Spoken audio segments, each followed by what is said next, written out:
things on tour always go wrong. I mean, we're dealing with really high-tech stuff, you know, especially the digital consoles.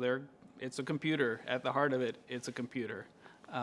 So, you know, back in the day where you had an analog console, of course, you could have power supply failures, but you'd probably have at least one spare power supply, which hopefully could get you through. But with these digital consoles, by and large, most of the tours don't carry a backup. I mean, so what I would say is make sure you at least know how to take it apart and have, you know, the helpline on speed dial. I've actually never had a literally show-stopping problem, thankfully. As long as I've been doing this, I haven't had anything in the middle of the show go wrong. But I've had a lot of problems during the day. I've had problems right before the show. And like I said, I know how to take them apart.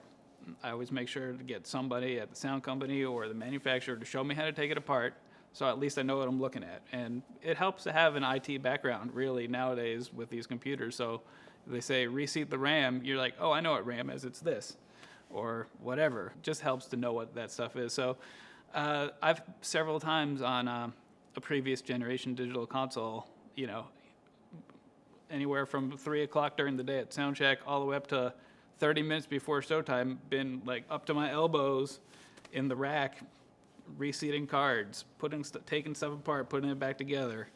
I guess, you know, we've had on other tours, not on this tour, but on other tours, we've had kind of a backup plan where, I mean, it'd be so hard for monitors on my end, but, you know, if the front of house console went down, I'd have a stereo mix ready to send to front of house where I could mix the show from monitors if I had to. But boy, if your monitor console goes down, it could be bad. I mean, I've seen it with other people where their console goes down and like middle of the show and they're like, what are we going to do? And most of the time, you know, there's a house console if you're on a festival, or there's the opening act console.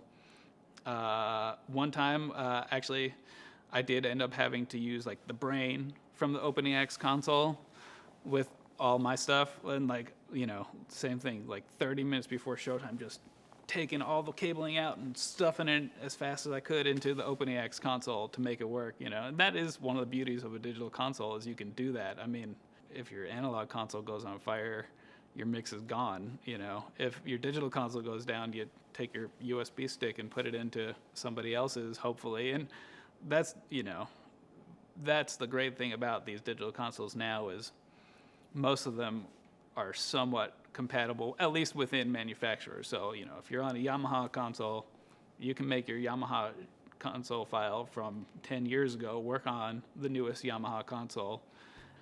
It's a great thing to be able to do that if you have to.